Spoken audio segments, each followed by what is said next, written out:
નમસ્કાર વિદ્યાર્થી મિત્રો, તમારું સ્વાગત છે AS lifestyle academy daily current affair એનાલિસિસમાં. જેમાં જે પણ વિદ્યાર્થીઓ યુપીએસસી જીપીએસસી જેવી સ્પર્ધાત્મક પરીક્ષાની તૈયારી કરતા હોય એવા વિદ્યાર્થીઓ માટે કરંટ અફેરની સારી રીતે પ્રિપરેશન થઈ શકે એ હેતુસર આપણે ડેલી બેઝ ઉપર ધ હિન્દુનું ગુજરાતીમાં એનાલિસિસ કરીએ છીએ કે જેથી વિદ્યાર્થીઓને નેશનલ લેવલ, સ્ટેટ લેવલ અને ઇન્ટરનેશનલ લેવલ દરેક કરંટ અફેરના ટોપિક ડેલી બેઝ ઉપર પ્રિપેર થાય અને ખ્યાલ આવે કે એક્ઝામ પોઈન્ટ ઓફ વ્યૂ કેટલા અગત્યના ટોપિક હોય છે અને ક્વેશ્ચન પૂછાય તો લખવાનું કઈ રીતે હોય છે એ માહિતી મળે. બીજું, આપણે ડેલી કરંટ અફેર એનાલિસિસની અંદર ઘણી બધી પોલિટિકલ ન્યૂઝ હોય છે, એની ચર્ચા કરતા નથી. બસ જે એકવાર ચર્ચા કરેલી હોય છે એની રિપીટ પણ ચર્ચા કરતા નથી અને ખાસ આગ્રહ રાખીએ છીએ કે જે પણ ટોપિકને ડિસ્કશન કરીએ પર્યાપ્ત સમયમાં, ઉપયોગી સમયમાં તમને વધારે ને વધારે માહિતી પ્રોવાઈડ કરવા ટ્રાય કરું છું. ઘણા બધા જે અગત્યના પોઈન્ટ હોય છે ઇન્ફોર્મેશનની અંદર હાઇલાઇટ પણ કરવામાં આવે છે અને જે કોન્ક્રીટ આર્ગ્યુમેન્ટ હોય છે જે તમે લખી શકો ડિટેલમાં, તો એની ચર્ચા કરવામાં આવે છે. રિપીટ કરી દઉં છું વિદ્યાર્થી મિત્રો, ખાસ તમારી અટેન્ડન્સ આપજો.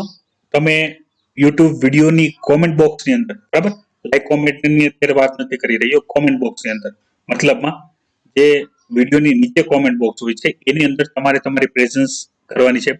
પ્રેઝન્ટ સર લખો, તમારું નામ, એરિયાનું નામ મેન્શન કરો, જેથી ખ્યાલ આવે કેટલા વિદ્યાર્થીઓ રેગ્યુલર કરંટ અફેરની પ્રિપરેશન કરી રહ્યા છે. બીજી અગત્યની સૂચના વિદ્યાર્થી મિત્રો, ડેલી કરંટ અફેર એનાલિસિસના લેક્ચરના નોટિફિકેશન તમને ટેલિગ્રામ ચેનલમાં જ આપવામાં આવશે. તો જે પણ વિદ્યાર્થી ટેલિગ્રામ ચેનલ હજી જોઈન્ટ ના કરી હોય, બરાબર, તો જોઈન્ટ કરી લેજો. ડેલી કરંટ અફેર એનાલિસિસ લેક્ચરની લિંક તમને ટેલિગ્રામ ચેનલમાં પ્રોવાઈડ કરવામાં આવશે. લેક્ચર આફ્ટરનૂન ટાઈમમાં રહેશે, બરાબર. ડેલી બેઝ ઉપર ટ્રાય કરજો કરવા માટે, કારણ કે જે વિદ્યાર્થીઓ મને ક્વેશ્ચન પૂછે છે કે સર યુપીએસસી ને પંચવર્ષીય યોજના કેમ કહેવાય છે, એની પણ હું માહિતી આપીશ, પણ અત્યારે થોડીક શોર્ટમાં આપી દઉં છું કે જે વિદ્યાર્થીઓ ખાલી એવું જ માને છે કે યુપીએસસી પણ આપણી કોલેજ અને સ્કૂલની જ એક્ઝામ છે, આપણે સિલેબસ વાંચીને જશું એટલે આપણે પાસ થઈ જશું, તેવા દરેક વહેમવાળા વિદ્યાર્થીઓનો વહેમ નીકળવા માટે 3 કે 4 વર્ષ લાગે છે, કે જ્યારે એને પાકા પાયે સમજાય છે કે યુપીએસસી ની પ્રિપરેશનમાં કરંટ અફેરનો ખૂબ મહત્વનો રોલ છે, બરાબર.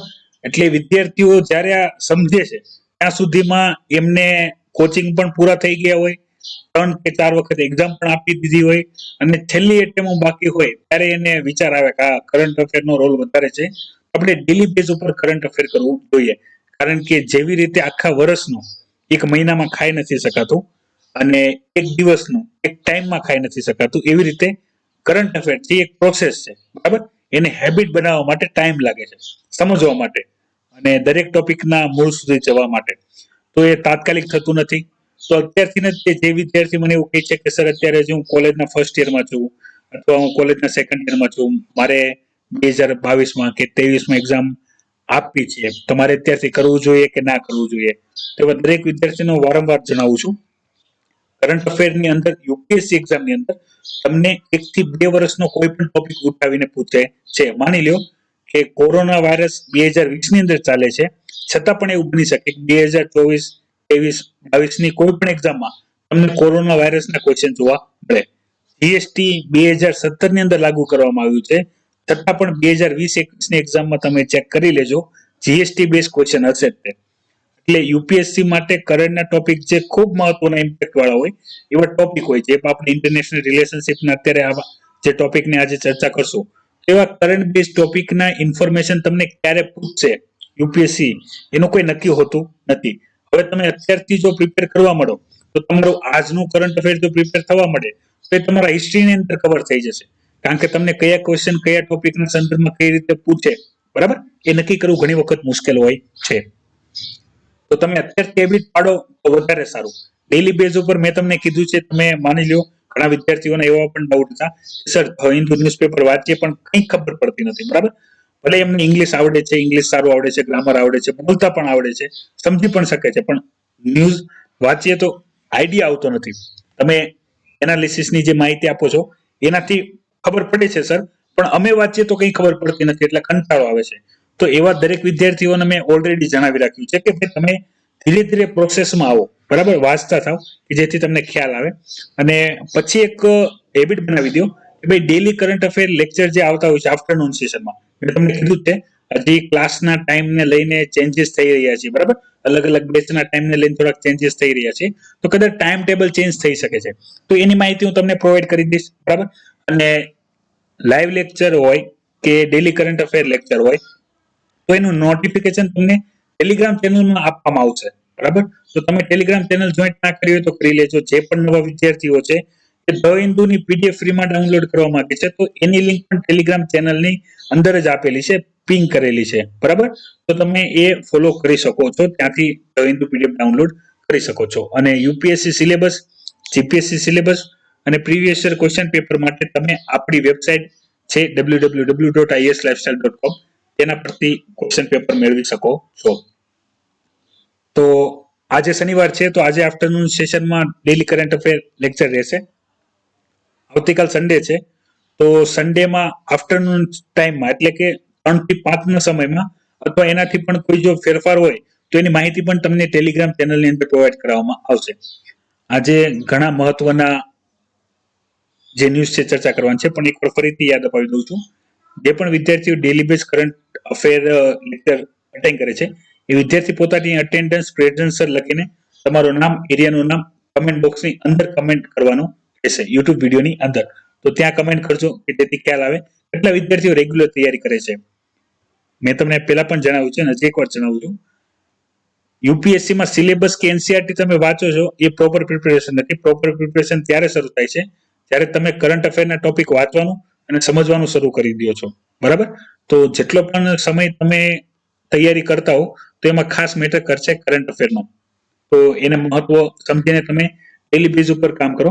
ઘણા બધા વિદ્યાર્થીની અન્ય પણ રિક્વેસ્ટો આવી છે, સર જીએસ પેપર 3 છે અને પ્રિપરેશનનો વિડિયો લેક્ચર ક્યારે આવશે? તો બને એટલું જલ્દી હું ટ્રાય કરું છું તમારા સુધી પહોંચાડવા માટે, બરાબર. શેડ્યુલ અલગ અલગ ચેન્જ થયા કરે છે તો ટાઈમ મળશે એટલે એ અવેલેબલ થશે અને સાથે સાથે જીએસ પેપર 4 ની પણ માહિતી તમને આપવામાં આવશે. અને બીજી બધી પણ ઘણા બધા વિદ્યાર્થી દ્વારા રેગ્યુલર કમેન્ટની ડિમાન્ડ કરવામાં આવે છે તો એ પણ અરેન્જમેન્ટ પ્રમાણે તમને લેક્ચર અવેલેબલ કરાવવામાં આવશે. ખાસ જો તમે ટેલિગ્રામ ચેનલ જોઈન્ટ કરી નથી તો અવશ્ય એને જોઈન્ટ કરી લેજો. ડેલી કરંટ અફેર લેક્ચરના નોટિફિકેશન ફક્ત ટેલિગ્રામ ચેનલની અંદર જ તે સેન્ડ કરવામાં આવશે. ક્લિયર છે બધા વિદ્યાર્થીઓને? તો આજના ચર્ચા કરી લઈએ. તો આજની ચર્ચા છે હિસ્ટોરિકલ વધારે છે. પહેલા સમજી લઈએ શું કહેવામાં આવે છે કે ફરીથી એક શતરંજની ચાલની જેમ પાસાઓ ગોઠવવામાં આવ્યા છે ભારત માટે. જે સેમ વસ્તુ 1962માં આપણે અનુભવી હતી એ 2020માં એનું રિપીટેશન થઈ રહ્યું છે એવું કહેવામાં આવ્યું છે રાઇટર દ્વારા. એવું કેમ કહેવામાં આવ્યું છે તો એની બે શરૂઆત હું તમને કરી દઉં, પછી તમને દરેક ટોપિક છે ઇન ડિટેલ સમજાવું. તો સૌથી પહેલા તમને ખ્યાલ હોવો જોઈએ 1962માં જે યુદ્ધ થયું હતું એની હિસ્ટ્રી. તો જે વિદ્યાર્થીઓ હિસ્ટ્રી કમ્પ્લીટ કરી લીધી છે તો એ વિદ્યાર્થીઓનું તો કવર થઈ ગયું છે, પણ નથી કર્યું એ વિદ્યાર્થીઓ માટે આ માહિતી હું રિપીટ કરું છું. તો સમજો 1962ની શું કન્ડિશન હતી. તો 1962માં જે યુદ્ધ થયું તેના પાયા જે નખાયા હતા એ 1959ની અંદર નખાયા હતા. થયું શું હતું કમ્પેરિઝન જોજો. પહેલા હું તમને 1962ની કન્ડિશન જણાવું છું અને તમે 2020નું આપણે જે ડેલી કરંટ અફેર એનાલિસિસ કરીએ છીએ એટલે તમને 2020નું તો બધી માહિતી ખબર હશે. કમ્પેરિઝન કરજો જે 1962માં તિબેટ વાળો જે રીજન હતો ભારતનો જે પડાવી લેવામાં આવ્યો હતો કોના દ્વારા? ચાઇના દ્વારા. તો કઈ રીતના સિમિલર છે સમજો કે અહીંયા વાત કરવામાં આવી છે 1959માં કે જે આપણી મેકમોહન લાઈન છે, બરાબર. તો ત્યાંથી જે લોંગજુ એરિયા છે ત્યાંથી ચાઇનીઝ સોલ્જરો ઇન્ડિયન ટેરિટરીમાં આવી ગયા, બરાબર. અને એમના દ્વારા ફાયર કરવામાં આવી. તો એ ફાયરને અગેન્સ્ટ આપણી ગમે એ વસ્તુ યાદ રાખજો વિદ્યાર્થી મિત્રો, જ્યારે કોઈ પણ ઇન્ટરનેશનલ બોર્ડર ક્રોસ કરીને બીજા મિત્ર દેશના પણ સિપાહીઓ આવે, ભલે આપણે ગમે એટલા મિત્રતા ભર્યા સંબંધો હોય, પણ મિત્ર દેશના પણ સિપાહીઓ આવીને આપણા સિપાહીઓને મારવાનું ચાલુ કરી દે ત્યારે એને જે કાઉન્ટર એટેક હોય છે તો કાઉન્ટર એટેકમાં સામે પણ ગોળીબારી શરૂ થઈ જાય છે. તો ભારતીય સોલ્જર દ્વારા પણ ચાઇનીઝ સોલ્જર ઉપર શું કરવામાં આવી? ગોળીબારી કરવામાં આવી. તો ચાઇના દ્વારા ત્યારે શું કહેવામાં આવ્યું? ચાઇના દ્વારા એવું કહેવામાં આવ્યું હતું કે ભાઈ ઇન્ડિયન સોલ્જર છે એ ચાઇનીઝ ટેરિટરીમાં આવીને ફાયરિંગ કરવા મળ્યા એટલે ચાઇના દ્વારા કાઉન્ટર ફાયર કરવામાં આવ્યું, બરાબર. તો ત્યાં સમજો આવી કન્ડિશન કરવાનું કારણ શું હતું, આઉટ ઓફ ધ કન્ટેક્સ છે. પછી તમે ધીરે ધીરે સમજજો. બધી વાતો આપણે જયારે આખો ટોપિક સમજી લેશું એટલે તમને ડિટેલમાં સમજાઈ જશે કે કઈ બાબતો ઉપર તમારે ફોકસ કરવાનું છે. તો સૌથી પહેલા સમજો કે ભાઈ જ્યારે આપણે ચાઇના અને ઇન્ડિયા બંને જે અંગ્રેજો હતા એની ગુલામીની અંદર હતા, બરાબર. બંને પેલા ભારત આઝાદ થયું, પછી ચીન આઝાદ થયું, અને એશિયા રીજનમાં સૌથી મોટી પોપ્યુલેશન વાળા બે કન્ટ્રી હતી, ઇન્ડિયા અને ચાઇના. તો બંને સાથે આઝાદ થયા હતા અને બંને આપણે કહેવાય ને સફળતાની તરફ આગળ વધવા તૈયારી કરતા હતા. તો એવા કન્ડિશનમાં એક એશિયામાંથી કોઈ એક જ દેશ એવો હતો કે જે બહાર નીકળી શકે, બરાબર, ગ્લોબલ પાવર લીડ કરી શકે. તો ત્યારે શું થયું? તો ત્યારે ચાઇનાને પણ ખબર હતી કે ભાઈ ઇન્ડિયા આપણી કરતા ત્યારે પણ પાવરફુલ હતો અને ઇન્ડિયા આગળ પણ હતો ચાઇના કરતા. ચાઇના આપણાથી પાછળ હતું, બરાબર. તો એ કન્ડિશનની અંદર ચાઇનાએ શું કર્યું કે ભાઈ આપણે જો ગ્લોબલ પાવર તરીકે ભવિષ્યમાં આગળ વધવું હોય તો આપણે ઇન્ડિયાના ગ્રોથને શું કરવો જોઈશે? અટકાવવો જોઈશે. તો એના માટે આખા વિશ્વને ખબર પડે કે ભાઈ ઇન્ડિયા અને ચાઇનામાં સૌથી વધારે પાવરફુલ કોણ છે. તો એના માટે આપણે ઇન્ડિયાને શું કરવું પડશે? હરાવવું પડશે. તો શું કરવામાં આવ્યું? જે આપણે 1960 નો જે સમય હતો તો ત્યારે આપણે જે નહેરુજી હતા, બરાબર, તો એનો ચાઇના તરફ વધારે ઝુકાવ હતો, ટ્રસ્ટ હતો. તો આપણે હિન્દી ચીની ભાઈ ભાઈને આપણે નારા લગાવ્યા. તો એ સમયની અંદર શું થયું હતું? તો એ સમયની અંદર જે ચાઇનીઝ સોલ્જરો હતા, બરાબર, એ તિબેટિયન એરિયાની અંદર શું કરતા? ઘૂસણખોરી કરતા હતા. અને આ રીતની જે ગતિવિધિઓ અત્યારે જમ્મુ કાશ્મીરમાં આપણે રિઝન જોશું ત્યાં ચાલી રહી છે, એ રીતની ત્યાં તિબેટની અંદર ચાલી રહી હતી. પણ કેવું થયું કે ભાઈ જે આ મેકમોહન લાઇન છે એ ક્રોસ કરીને લોંગજુ એરિયામાં જ્યારે એના દ્વારા ફાયર કરવામાં આવ્યું, બરાબર, કોના દ્વારા? ચાઇના દ્વારા. અને ઇન્ડિયા દ્વારા ડિફેન્સ કરવામાં આવ્યું. તો એ સમયમાં આપણા ડિફેન્સ મિનિસ્ટર હતા વી.કે. કૃષ્ણ મેનન, બરાબર. તો એમને એ હતા આપણા ડિફેન્સ મિનિસ્ટર. આપણા હોમ મિનિસ્ટર હતા સરદાર વલ્લભભાઈ પટેલ અને આપણા પ્રાઇમ મિનિસ્ટર હતા નહેરુજી. એ તો તમને ખ્યાલ જ હશે. ખાલી કદાચ તમને ડિફેન્સ મિનિસ્ટર ખ્યાલ નહીં હોય તો એ યાદ રાખી લેજો, વી.કે. કૃષ્ણ મેનન હતા, બરાબર.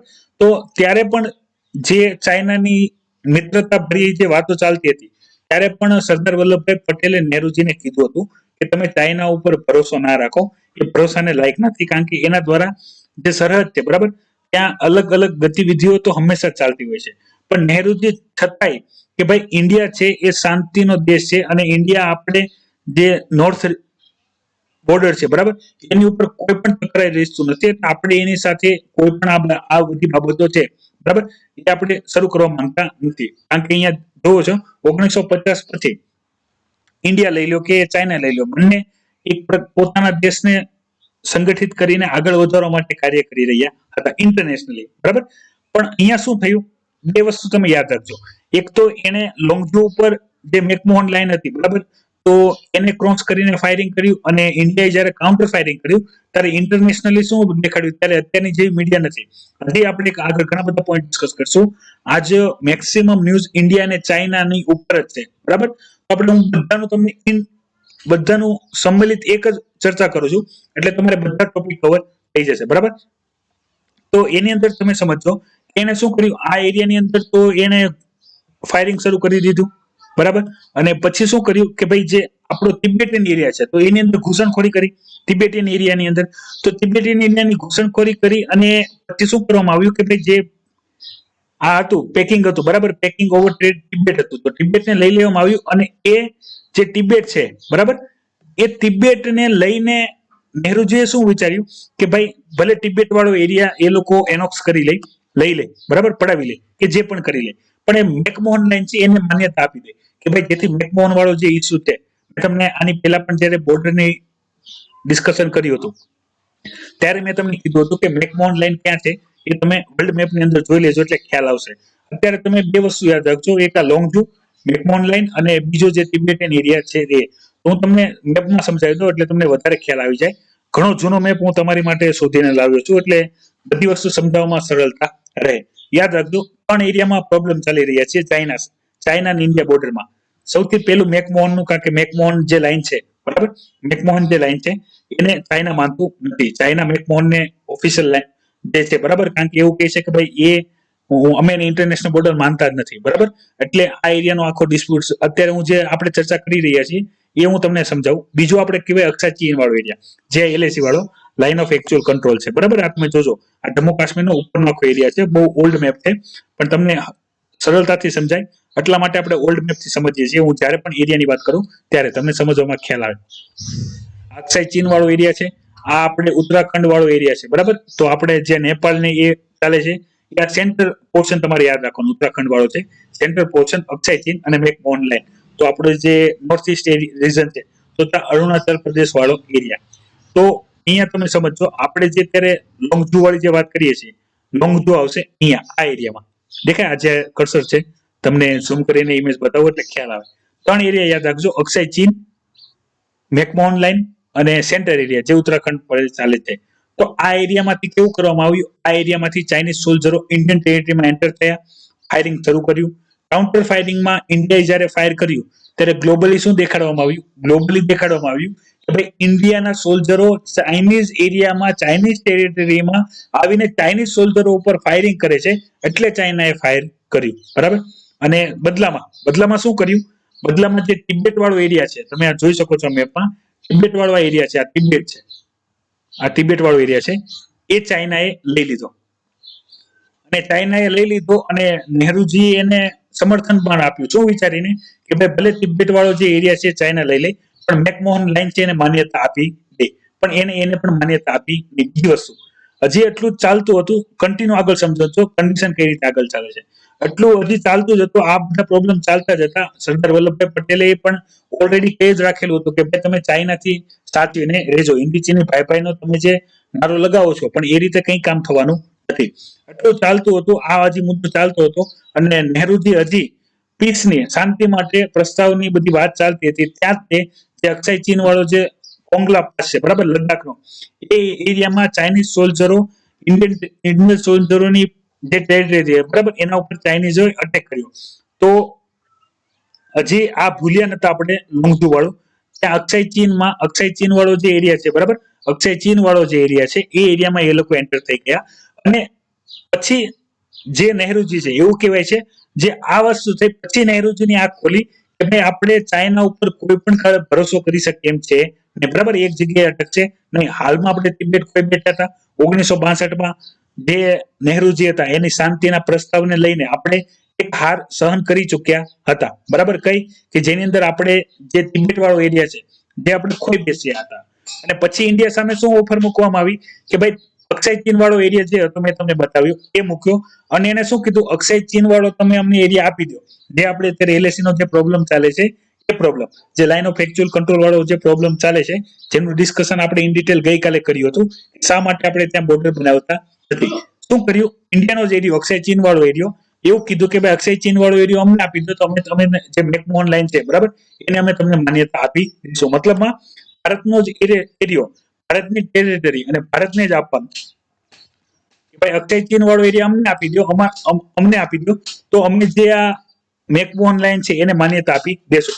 મેકમોહન લાઇન નો જે અરુણાચલ પ્રદેશ વાળો એરિયા છે એ પણ ભારતનો, અને અક્ષય ચીન વાળો એરિયા છે એ પણ ભારતનો.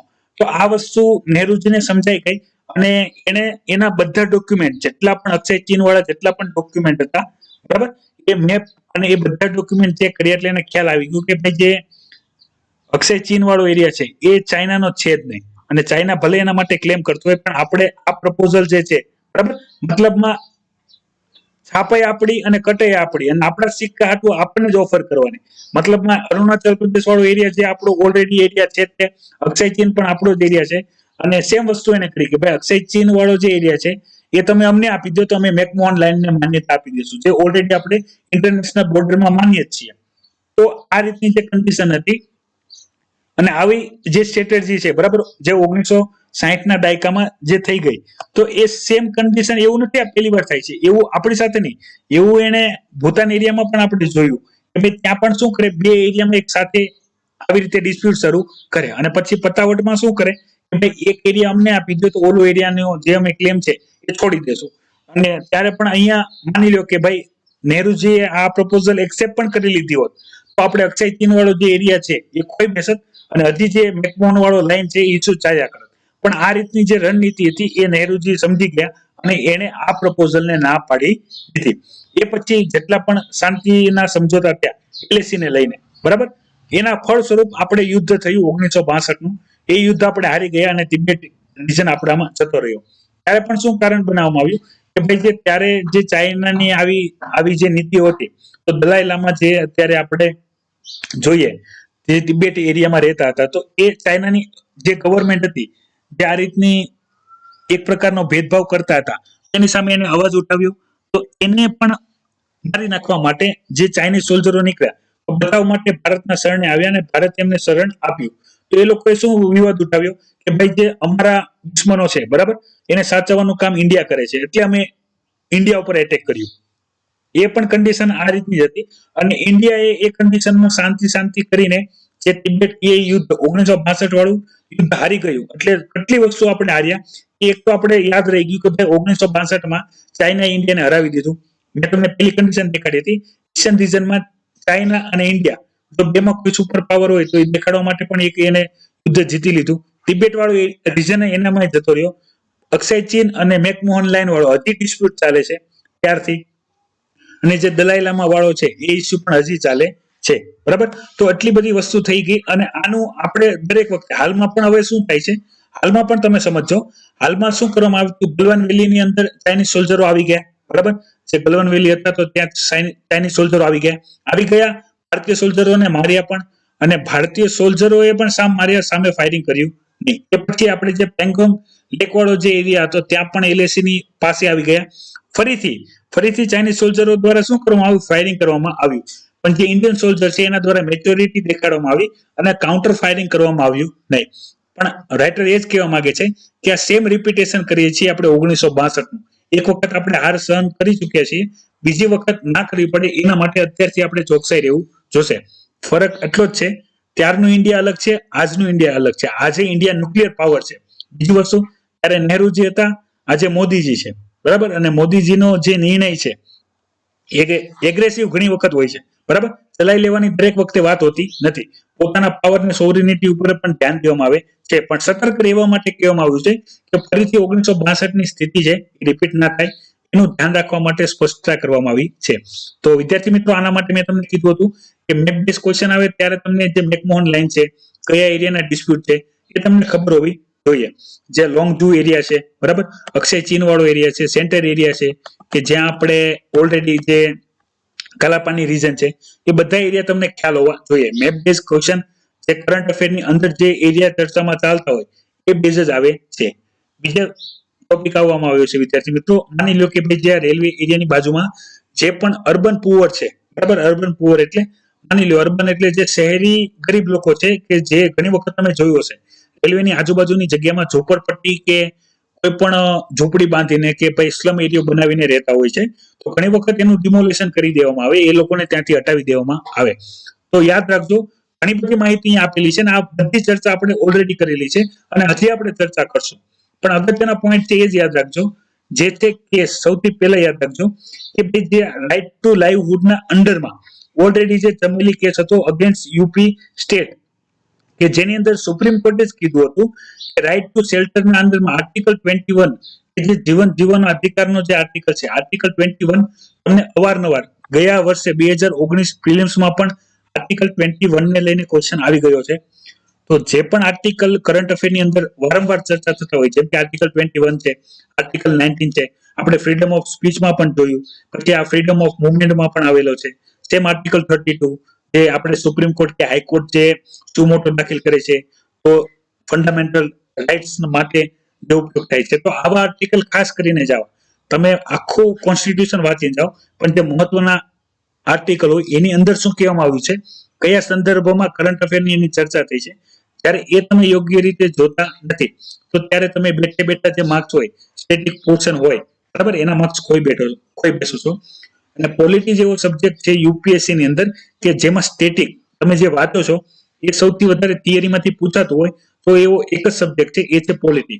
બાકી બધા સબ્જેક્ટ, બરાબર, જનરલી હિસ્ટ્રી સિવાય ના બાકીના જે સબ્જેક્ટ છે એની અંદર કરંટ બેઝ ક્વેશ્ચન વધારે આવતા હોય છે. એટલે સીધા થિયરીમાંથી જ ક્વેશ્ચન પૂછાતા હોય, એવા ક્વેશ્ચન ખાલી પોલિટી બેઝ ક્વેશ્ચન વધારે આવતા હોય. જો તમે યોગ્ય રીતે તૈયારી કરી હોય તો તમને રોકડિયા માર્ક્સ મળતા હોય છે.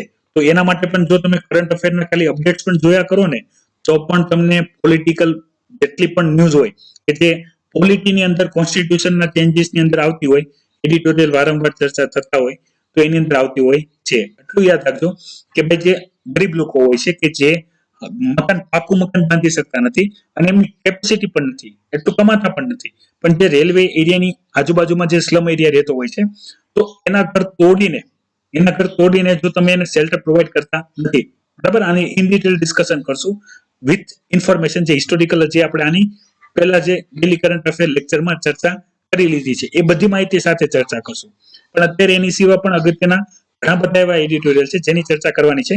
અત્યારે એટલા માટે થઈને હું વધારે ડિટેલમાં ડિસ્કશન કરતો નથી. ખાસ અત્યારે યાદ રાખજો, આ જેટલા પણ સાઇડ ટોપિક છે એ બધા ઇન્ડિયા ચાઇનાના ટોપિક છે, તો એ પણ આપણે ઇન ડિટેલ અત્યારે ડિસ્કસ કરીશું.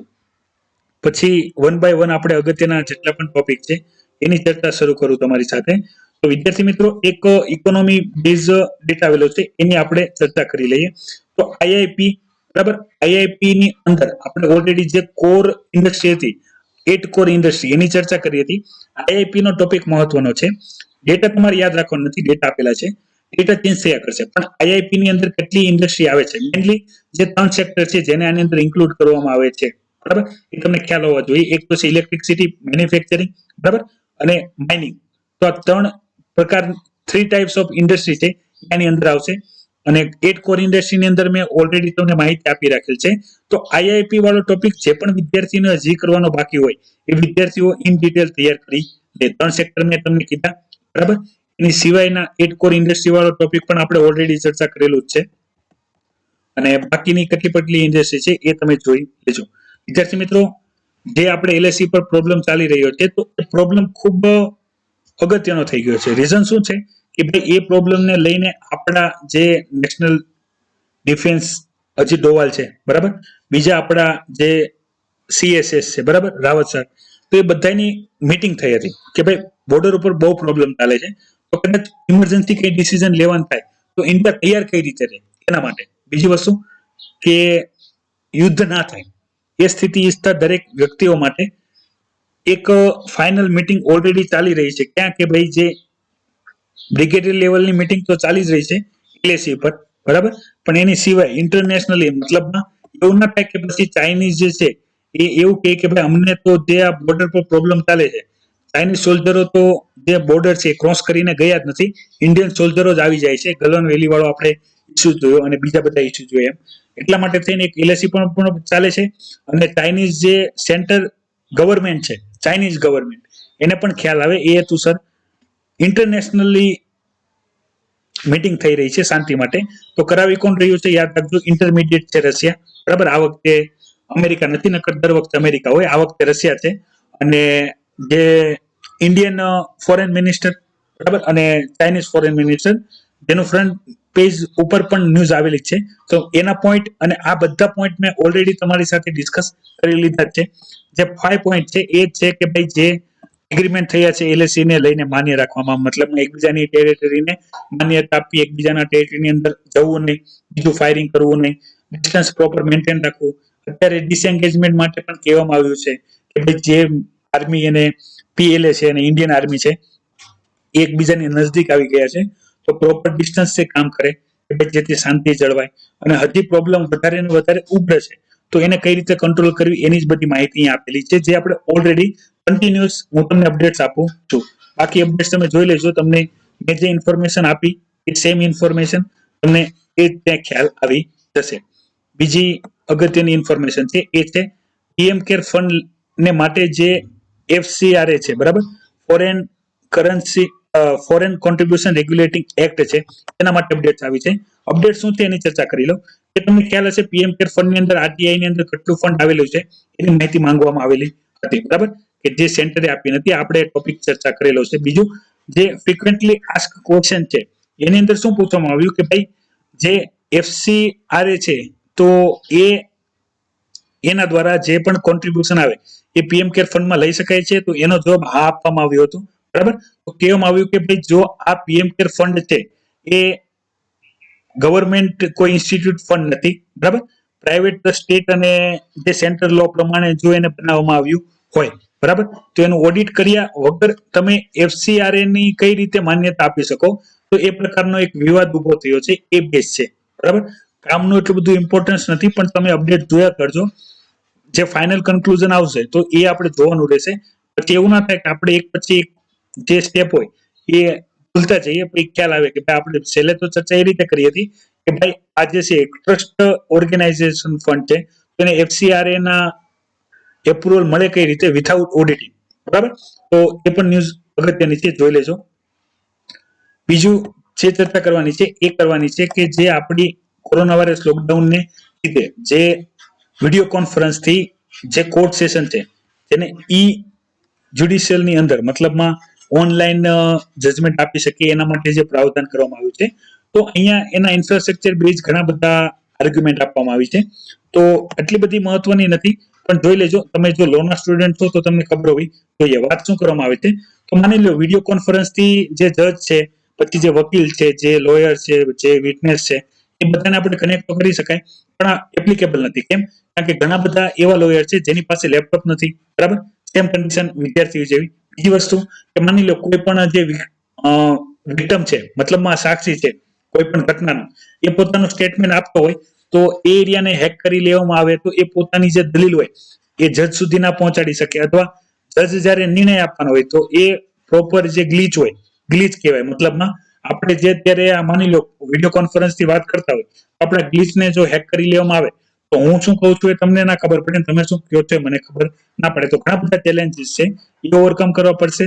ફરીથી વાત આવી છે કે જે ડેટાની, કે ભાઈ માની લો ઘણી બધા ડેટા છે, તમે જો ઓનલાઈન કામ કરો તો ડેટા સ્ટોર થાય સર્વરની અંદર, તો એને પ્રોટેક્શન માટે પણ યોગ્ય વ્યવસ્થા કરવી જોઈએ. અને ઘણા એવા પણ કેસ હોય છે કે જે ઓપનલી નથી થતા. બરાબર, તો એ પણ કેસો બધા ઓપનલી આવી જશે. તો એ માહિતીની અહીંયા ચર્ચા કરેલી છે, અગત્યનું હતું એટલે મેં તમારું ધ્યાન દોર્યું છે. બીજું તમારી સાથે ડિસ્કશન કરીએ તો ઇન્ટરનેશનલ જે છે વર્લ્ડ ન્યૂઝની અંદર ઘણા બધા અપડેટ છે, તો એની વાત કરી લઈએ. તો આપણે અફઘાનની જે શાંતિ પીસ છે, બરાબર, એના માટે આપણે વાત કરી હતી. તો આપણે વધારે ઇન ડિટેલ હું તમારી સાથે બધા પોઈન્ટ ડિસ્કસ નહીં કરું, કારણ કે ઓલરેડી મેં આ પોઈન્ટ જે છે એ તમારી સાથે ડિસ્કસ કરી લીધા છે. બરાબર, એટલે જે નવા વિદ્યાર્થીઓ છે એના માટે ખાલી એક રીકેપ આપી દઉં છું કે અમેરિકાનો રોલ અફઘાનની અંદર શું હતો, તો યાદ રાખજો. અફઘાનિસ્તાનની અંદર બે પ્રકારનું શાસન ચાલે. એક તો ગવર્મેન્ટ, ત્યાંની જે પ્રોપર ગવર્મેન્ટ છે અફઘાની, એનું શાસન ચાલે, અને બીજા ત્યાં તાલિબાનનું પણ ઘણા બધા એરિયામાં શાસન ચાલે છે. જ્યાં તાલિબાન રૂલ કરે છે ત્યાં ગવર્મેન્ટનું નથી ચાલતું, જ્યાં ગવર્મેન્ટ રૂલ કરે છે ત્યાં તાલિબાનનું ચાલતું નથી. તો લોકશાહી સ્થાપવા માટે અમેરિકાના જે ઘણા બધા સિપાહીઓ કે જે અફઘાનિસ્તાનની અંદર હતા, તો એ સિપાહીઓનું કામ યોગ્ય રીતે થઈ રહ્યું નથી. બીજું, એ લોકો એક્ઝિટ કરી રહ્યા છે અફઘાનિસ્તાનમાંથી. તો શું કરવામાં આવે છે કે ભાઈ એ લોકો એક્ઝિટ તો કરવામાં આવે છે, પણ અમેરિકા શું બતાવવામાં આવે છે કે ભાઈ અમે ભલે ત્યાં એક્ઝિટ કરી લીધું, પણ ત્યાં જે લોકશાહી છે એ અમે પ્રોપર રીતે સ્થાપી છે. એના માટે શું કરવા માંગે છે કે ભાઈ જે તાલિબાન છે એને કહે છે કે ભાઈ તમે જે અફઘાનિસ્તાન ગવર્મેન્ટ છે એના ઉપર કોઈ અટેક કરતા નહીં. તો એના બદલામાં અફઘાનિસ્તાનની જે તાલિબાન ગ્રુપ છે એની પણ આપણે ચર્ચા કરી હતી કે એમના દ્વારા એવું કહેવામાં આવ્યું કે ભાઈ અમારા જેટલા પણ પ્રિઝનર છે, એટલે મતલબમાં જે અમારા લોકોને કેદ કર્યા છે જેલોની અંદર, એને તમે આઝાદ કરી દો. તો આપણે જે અફઘાનિસ્તાનની અંદર જેલ એટેક થયો હતો ત્યારે આ બધી ડિટેલની ચર્ચા ઓલરેડી કરી હતી. જે વિદ્યાર્થીઓએ એ ના જોયું હોય એ ટોપિક જોઈ લેજો, એટલે આ બધી ખબર પડી જશે. પ્લસ તાલિબાનની જ્યારે પણ વાત આવે ત્યારે પાકિસ્તાનને પણ કનેક્ટ કરવામાં આવે છે, તો પાકિસ્તાનનો પણ આની અંદર રોલ હોય છે. તો એ રીતની વાત કરવામાં આવી છે. બીજું છે કે ભાઈ જે યુએસની અંદર વોટિંગ થાય છે, તો એની અંદર ચાઇનીઝ અને રશિયન હેકર્સ દ્વારા શું કરવામાં આવે છે કે ભાઈ ઇલેક્શન પ્રોસેસ છે એને મેનિપ્યુલેટ કરવામાં આવે છે. બરાબર, એ રીતની વાત છે, આપણા કામનું નથી, પણ ખાલી માહિતી છે, એક વખત વાંચી લેજો કે ભાઈ સાયબરને લીધે કઈ રીતે ઇલેક્શન છે, બરાબર, તો લોકોનું માઇન્ડસેટ ચેન્જ કરી શકાય છે. એ બેઝ ઉપર ઘણી બધી ઇન્ફોર્મેશન ઉપયોગી છે. આપણને નહીં પૂછે પણ તમને ઇન જનરલ ખબર હોવી જોઈએ, કારણ કે જે ચાઇનીઝ સાથે થઈ શકે છે, ચાઇનીઝ રશિયન દ્વારા જે અમેરિકા ઇલેક્શનમાં ઇન્ફ્લુઅન્સ થઈ શકે છે, તો સેમ ઇન્ફ્લુઅન્સ ઇન્ડિયન ઇલેક્શનની અંદર પણ થઈ શકે છે. એક અપડેટ છે એ મેં ઇન્સ્ટાગ્રામ અને વોટ્સઅપ પર શેર કરી છે ઇલેક્શનને લઈને, જે પણ ક્રિમિનલ રેકોર્ડ છે એની. તો જે વિદ્યાર્થીઓએ ના જોયું હોય એ જોઈ લેજો. અને કેલિફોર્નિયાની અંદર જે આગ લાગી રહી છે, તો એની માહિતી મેં તમને ગઈકાલે ઇન ડિટેલ આપી હતી કે ભાઈ આગ લાગવાનું કારણ શું છે. એક અપડેટ આવ્યા છે કે 15 લોકોનું મૃત્યુ થયું છે, બરાબર. તો આ બધી આગ લાગવાનું કારણ અને કેલિફોર્નિયાનું જે ઇસ્યુ છે, તો તમે વર્લ્ડ મેપની અંદર પણ જોઈ લેજો કયા એરિયાની અંદર અહીંયા વાત કરવામાં આવી છે. ઘણા બધા નજદીકના જે સિટીઝ હતા, બરાબર, ત્યાં પણ આગ ફેલી હતી અને 15 લોકો મૃત્યુ પામ્યા. એટલે ઘણી મોટી આગ થઈ છે, તેને કાબુમાં લેવા માટે પ્રયાસ ચાલી રહ્યા છે, બરાબર. તો વિદ્યાર્થી મિત્રો, આ હતું આજનું ડેલી કરંટ અફેર એનાલિસિસ, જેની માહિતી મેં તમને આપી, બરાબર.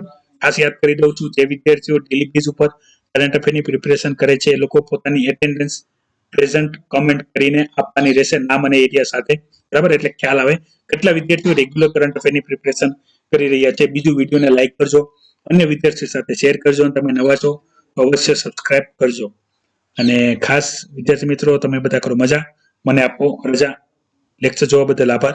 જોતા રહો IS lifestyle academy daily current affair analysis. જય હિન્દ, વંદે માતરમ.